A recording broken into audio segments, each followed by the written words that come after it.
Glasses, I have a glare. Take them off there.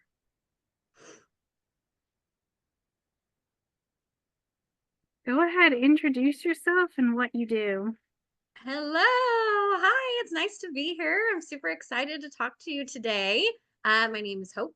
I am a personal brand storytelling copywriting strategist. And I know that sounds like a lot, but it's not. All we do is make really great content that connects with your ideal clients and converts them into your paid offers. That's the simplified version.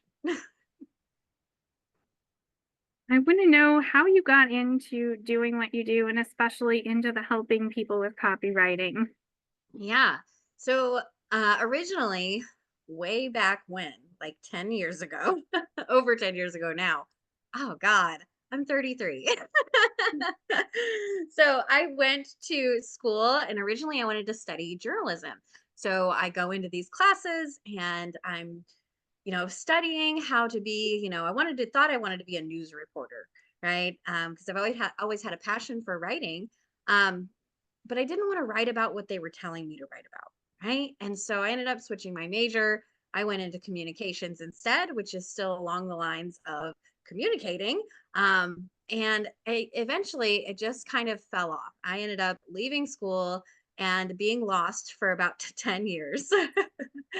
And about 5 years ago, I started blogging. Right. So I got back into the writing journey, back into helping people because of my past being a alcoholic. So I'm a recovering alcoholic. I've been sober now a little over 3 years since my last drink, and I'm very proud of that. But I started this blog to connect with people who were going through these same things that I was going through. And it's recovery, alcoholism, addiction. These kinds of things are really hard to just like bring up in conversation. So a really good outlet was that writing space, was this little community of people reading this blog. And I didn't know it at the time, but it was helping people. And I started getting emails like, hey, I really appreciate you writing about this. This is not something that gets talked about. And so that kind of like reignited my writing journey. And then I came online. I've had a background in sales. I did while during that 10-year journey, I did a lot of sales. I worked for a water company. I worked for a really big box store. And I loved just helping people in general. And I believed in the products that I was selling. So I had that natural, I guess, gift of gab, which translated into this online space. When I came online and I was like, okay, I'm going to help people, with sales. I'm going to help people get clients. I loved Facebook groups, right? So it all kind of started with Facebook groups, and the journey has really melded together. But online in particular, I noticed how cold sometimes it can be online. And everybody kind of networks in their own little circles, which I love the name of your group because we're going outside of our circles. And, I was just noticing that there was this real lack of depth and connection with people. And that's what I wanted to help people with because I found so much joy in connecting with other people. It's one of the things that got me sober. It's one of the things that made me successful in my sales career. And it's one of the things that has made me successful today. And my favorite outlet to do that is authentic content and copy. So that's how we ended up here today. Yeah, that's pretty much it. I actually met you in a program that I was in. Um, what do you think about the word coach and how do you describe yourself at networking meetings? Yeah. So it's funny that okay, I'm glad that this is the conversation today. I was just talking about this to my clients yesterday. We had a copy call and we were talking about this online space, and there's a lot of things happening right now, right? Where the FTC is cracking down on the coaching industry a little bit, and also the way that we present ourselves with income claims and the way that we advertise and market.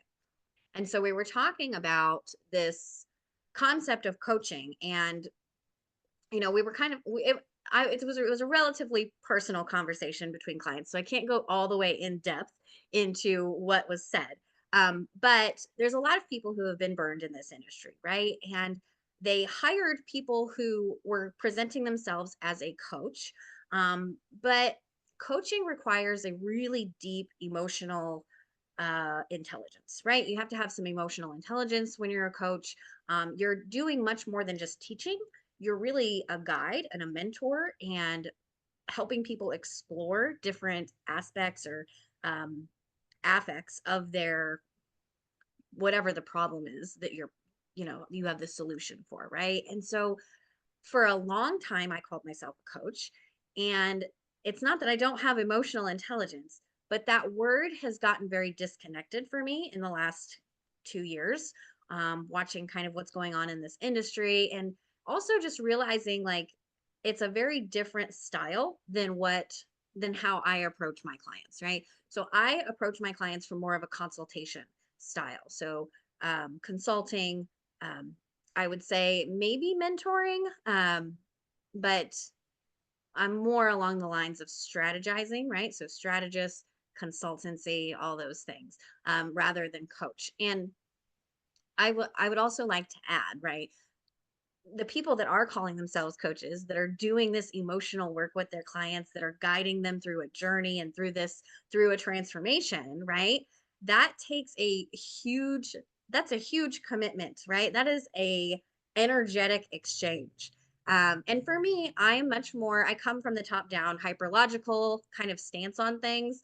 Um, like I like to lay out options, and I like to get pretty nitty gritty with like details and things like that, versus go with the flow and like ask a lot of questions and do all that stuff.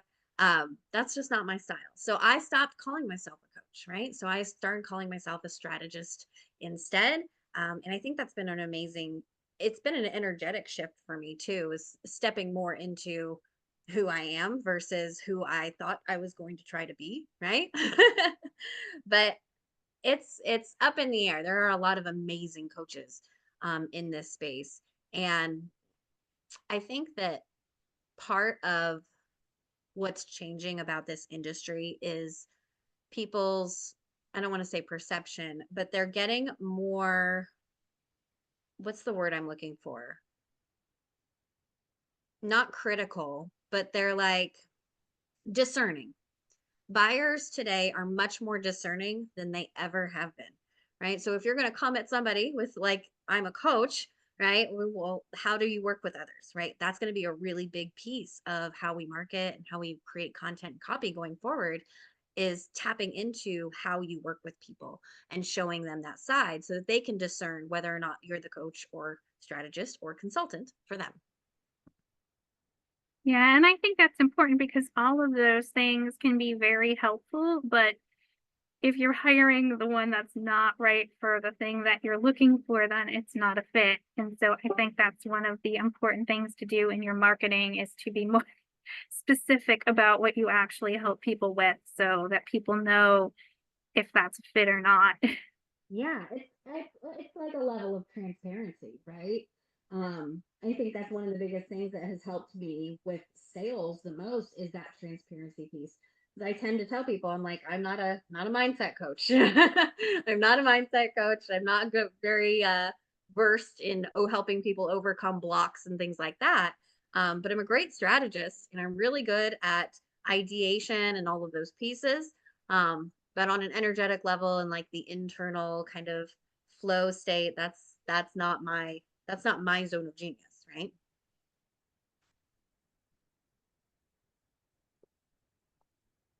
So I know you've hosted networking meetings. What have you found as the best way to get people to attend?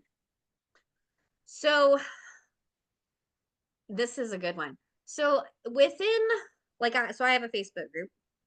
Within my group, the best way to get people attend is to make sure they're on my email list and send the emails, right? So I'm sending out reminders and things like that, which has been really, really good to help with turnout. But externally, I use other Facebook groups. I'm going to other Facebook groups and I'm just making a simple post. Hey, I'm looking for women who want to get together, have coffee, and chat and network on X date, who would be interested, right? And I would get, 70 to 100 comments. And the other piece I don't know, like, I don't plug this in as part of my strategy, but every time you meet somebody new, if you're going to host a networking event, let them know, like, hey, it's really cool to talk to you via text, right? It's really cool that we're in Messenger, but it would be awesome if we could meet face to face and I'm doing this thing. Like, just make the ask, right? Those are some amazing tips. Yeah, keep it simple, right? If you're doing something cool, if you're doing something exciting, tell people about it. How have you changed the way that you network over time since you started? Mm, that's a good one. Let me think about that. When I first started, I had no structure. I didn't really know how to host a networking event. Like I was just kind of getting on and wanting to hang out, I was just wanting to chit chat and get to know people. So I didn't really have a plan in place for when people actually came to the call. And the first couple calls were a little rough. They were a little bit scattered. Um, People, they were waiting for me to tell them what was next or what was about to happen, and I didn't realize that, right? So I'm just on there jibberty jabbing and chatting with whoever's talking back, and I was like, okay, that this is not good. So definitely more structure, and planned fun, right? So after a while, after several networking events, right, they all kind of meshed together to me for me. They all kind of meshed together, and I couldn't tell which networking event I was at. After a while, they all kind of started to seem the same. So, when you're planning your networking events, what are some of like the surprise and delight things that maybe you could do? Like, I know that sometimes on our networking events, we'll do like, I'll ask people, I'll be like, okay, when we go around and we introduce ourselves, give us one thing that you're looking that you want to promote, right? Tell us what you're promoting. But then on the other half, ask us for what you need, right? So maybe they need visibility and they're looking for podcasts. So now we can connect each other for podcast guesting, or maybe they're looking to do Facebook lives, right? And so it gets more fun when you can when it's structured and we have that a little bit of variety and different ways to interact. There's some great tips, and I know I recently had more people come in than what I had in previous networking events, so it was a little bit awkward, but So it's exciting when a bunch of people show up, but then you also go, okay, now like we need to come up with a plan because it's getting a little busy in here. yeah, whereas the first few, it was like 5 and under people, it was like, "Okay, well, we'll just talk about whatever because 'cause we've got this hour."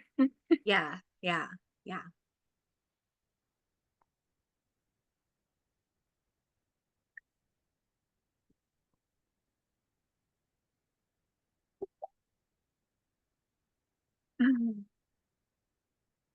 How have you changed your networking strategy, though, since you started in terms of going out to these different networking events and meeting people? Yeah. Um, I don't do it as often anymore. A lot of my strategy is go like I don't know if a lot of my strategy is based on building my own community and building my brand. And so for that reason, I usually don't go to a lot of other networking events unless I've like been in DMs with the person who's hosting, and then I'm like, yeah, I'll come and hang out. Um but for the most part, I just host my own. And when I first started, though, I didn't. I went to a lot of networking events and it got very overwhelming very quickly because I didn't have a real strategy in place.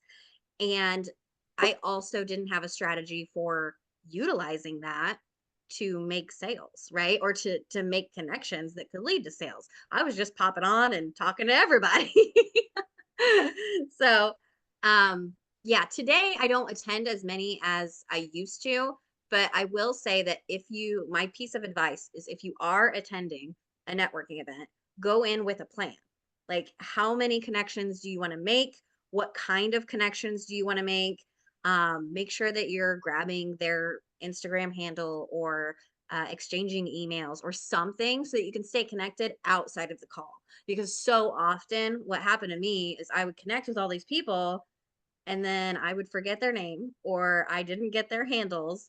And I was like, oh man, she had a podcast I wanted to be on. I wanted to go listen to this person's live. I wanted to go download this person's freebie she was talking about, but I didn't have any of that information. So go in with a plan. Would be would be my piece of advice there. And I would totally agree with that because, 10-minute conversations, you don't really learn enough about the person to know how they could really help you or if they could really help you. Yeah. I always like when I host mine, I always tell people the magic actually happens after the call. Like the calls are cool and they're fun and they're a little different to go to and something different to switch your day up. But the magic happens outside of the call. It's when you're in the DMs with the person, you're actually getting to know a little bit more about why they do what they do and how they ended up in this space and do they have family and do they have dogs and like that kind of stuff is just as important as exchanging an email address and like being a professional person and speaking your little piece. The relationships and the connections is where it's at.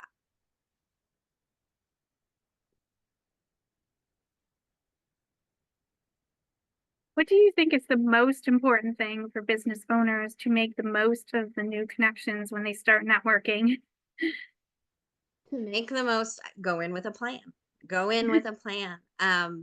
You know, how do you I would ask a lot of questions. So like a couple of the things that I wish I would have had mapped out beforehand, right? One, I should have had an elevator pitch because in the beginning I was saying all kinds of things every time I was popping on because I didn't have a set elevator pitch, right? I didn't have the this is who I am, this is what I do, all of those things. That would be number one, would be huge because if people don't know what you do, then they can't ask you for your help, right? So what's the result that you provide, right? And then again, make sure that you're connecting outside of the event. As people are dropping their links in that chat or somebody, if somebody's talking and introducing themselves, don't be afraid to message in the chat, be like, hey, I love what you do. I want to connect outside of this call. Can I get your handle? Can I get your email? Can I send you a DM? Right? Stuff like that. Don't be afraid to do that. That's what you're there for. Yeah, exactly. It's all about connecting with the people outside of just meeting them.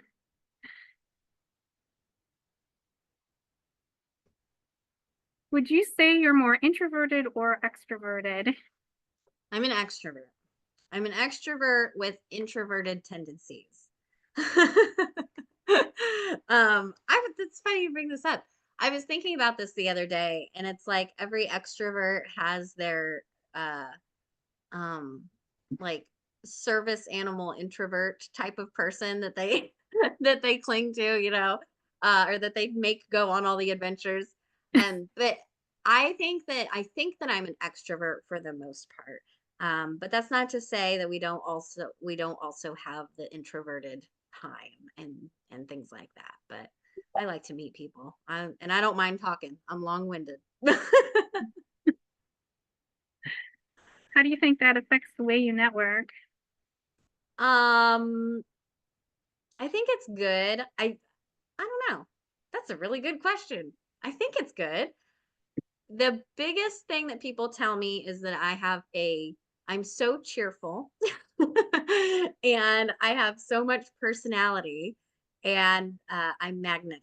So people say good things about it, but I know that I probably talk too much.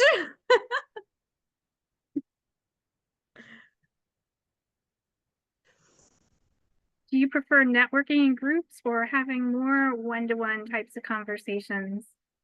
Ooh, I think it depends on the situation.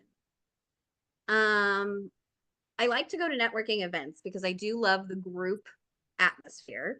But when I like to have the one-on-one too. So the one-on-one conversations are really for the people that I vibe with, right? So we're in the DMs and we're talking about whatever.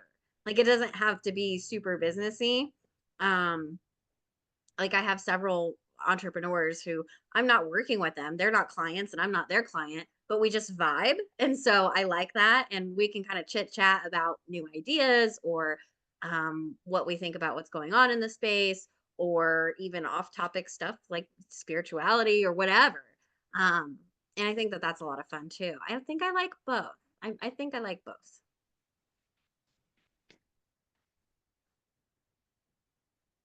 Would you say getting comfortable being uncomfortable is part of the entrepreneurial skill set? Yes, I would. It applies to every area of business, right? It's so in the content and copywriting world, right? We need to get comfortable saying things that are really on our mind, right?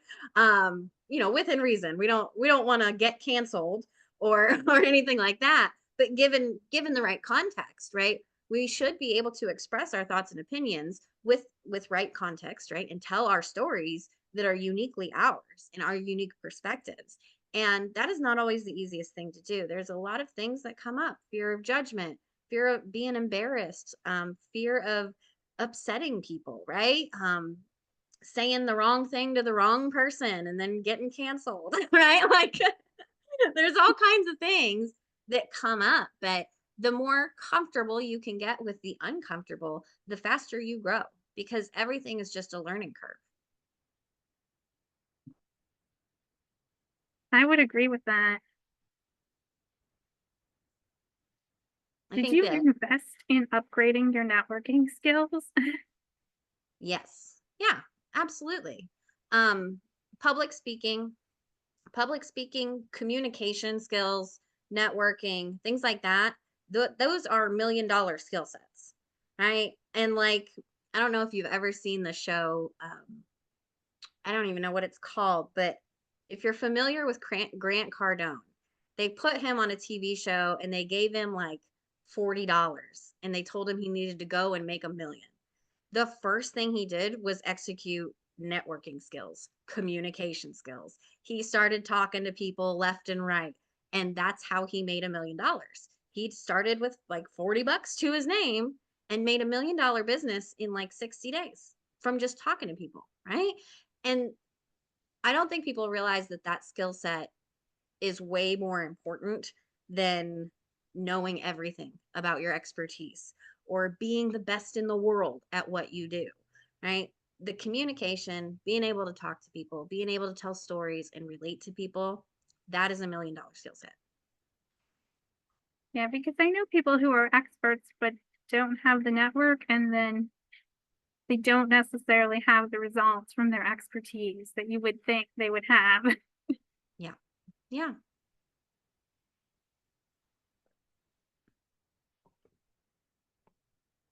Did you make some on-aligned connections that you invested more time than you should have invested in them? And what did you learn from that? Yeah. I think we all have, right? I think that's part of the journey. The biggest thing, I think I learned more internally than I did externally from those situations.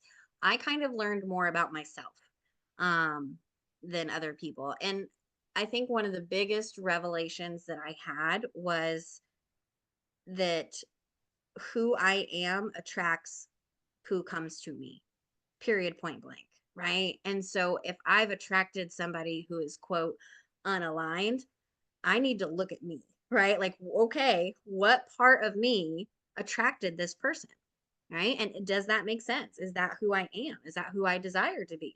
What needs to change there, right? Um, I think a lot of it was internal stuff that I learned. And then of course, externally, what am I looking for? Who am I looking for in collaborations? Who am I looking for who would be in alignment with my mission and my values and the things that I love and love to talk about and want to do in this world, right? How do I want to make an impact? Are they on board with that scenario, right? Yeah, I've definitely made some, invested too much time in some unaligned connections at various points. And I've learned from that both like where I don't want to network anymore and then also about myself. Yeah. I think that that also brings up the boundaries situation that we have as entrepreneurs is like a lot of times when we first start our entrepreneurial journey, we don't have any boundaries because we don't know any better. We don't know until it's time to be like, oh, this is not what I wanted. This is not what I like, right? I think that that's a very important lesson too, and inside of there is, knowing what are your energetic boundaries with people. What are you willing to? What are you going to allow, and what is a hard no, right? Yeah, those are important too, for sure, especially as an entrepreneur.